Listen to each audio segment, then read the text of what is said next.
कबीर साहब जी, मेरे हृदय मंदिर के आराध्य परम पूज्य सदगुरु श्री महंत साहब जी, पूजा के योग सभी संत समाज, मैं चरण कमलों में सिर झुका के तेरे बार बंदी करता हूँ। बोलिए श्री सदगुरुदेव की जय। सदगुरु श्री कबीर साहब जी का एक एक वचन सबके लिए औषधि का रूप है। जिस प्रकार से वैद्य लोग मेहनत करते हैं, जड़ी बूटियों को बनाते हैं, इसी प्रकार सदगुरु श्री कबीर साहब जी ने सबका हित सोचा, सबका रोग कट जाए।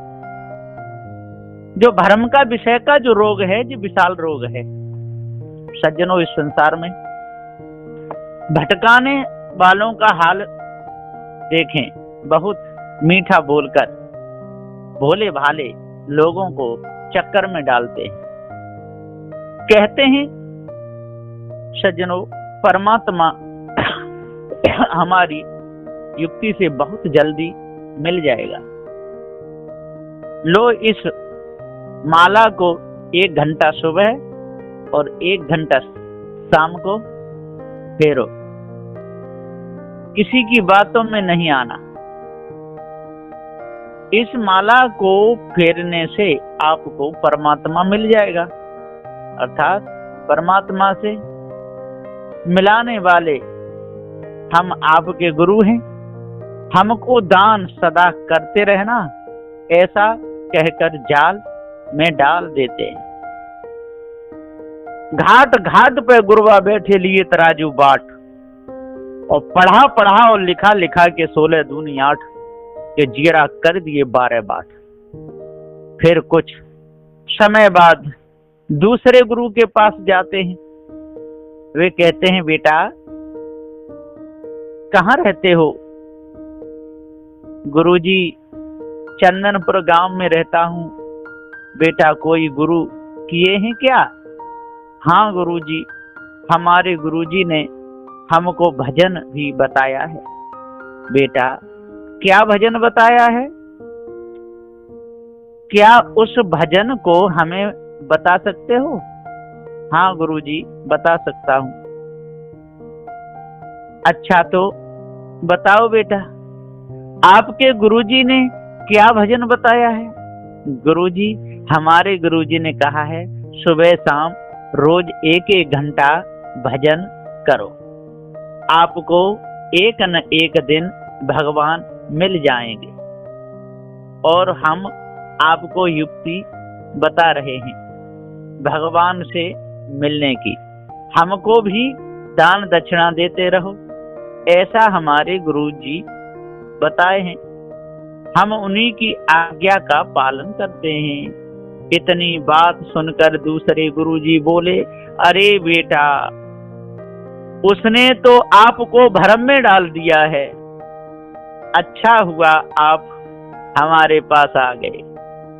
आपका प्रारब्ध अच्छा था, इसलिए आप हमारे पास आ गए।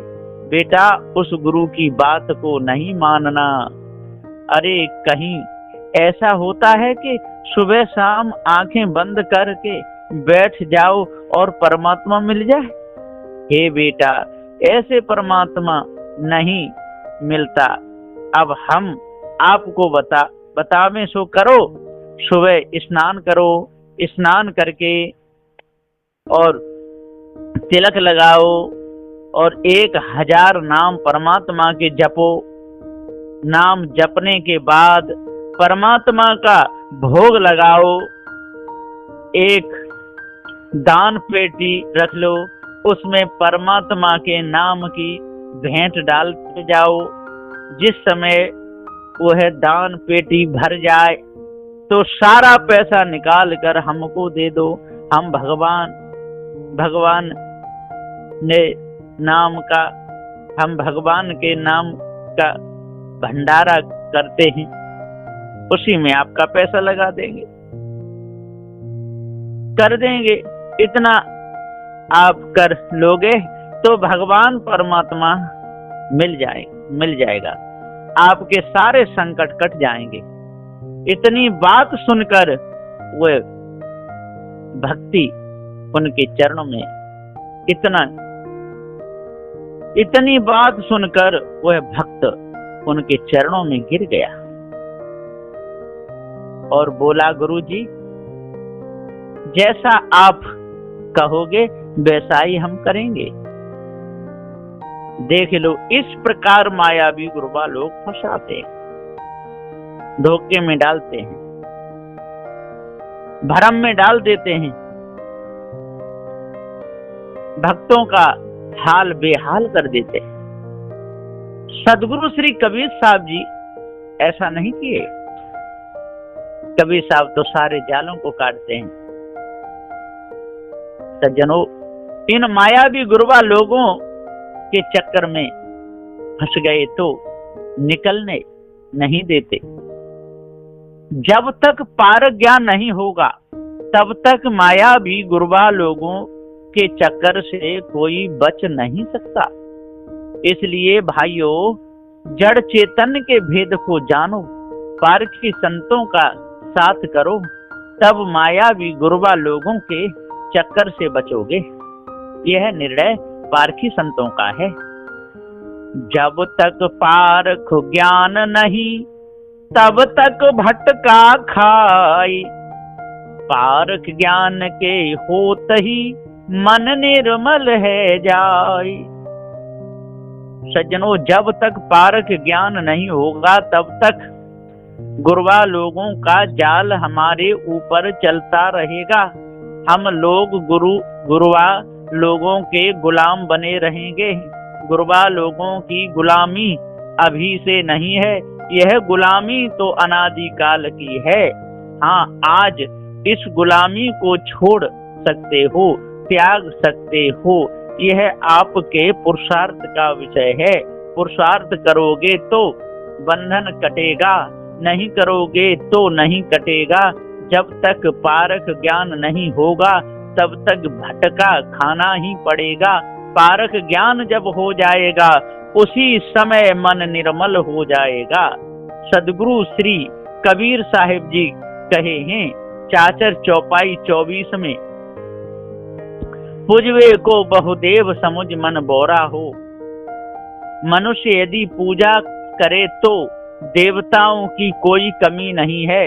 माता देवता, पिता देवता, चाचा देवता, चाची देवता, भैया देवता, भाभी देवता, दादा देवता, दादी देवता, और सबसे बड़े बंधनों से छुड़ाने वाले गुरु देवता।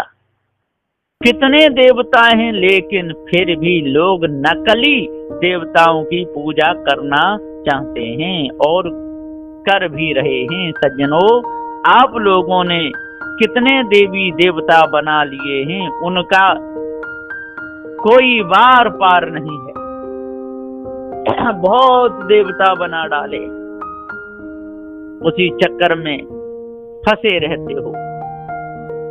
इन्होंने ये नकली देवता क्यों बनाए?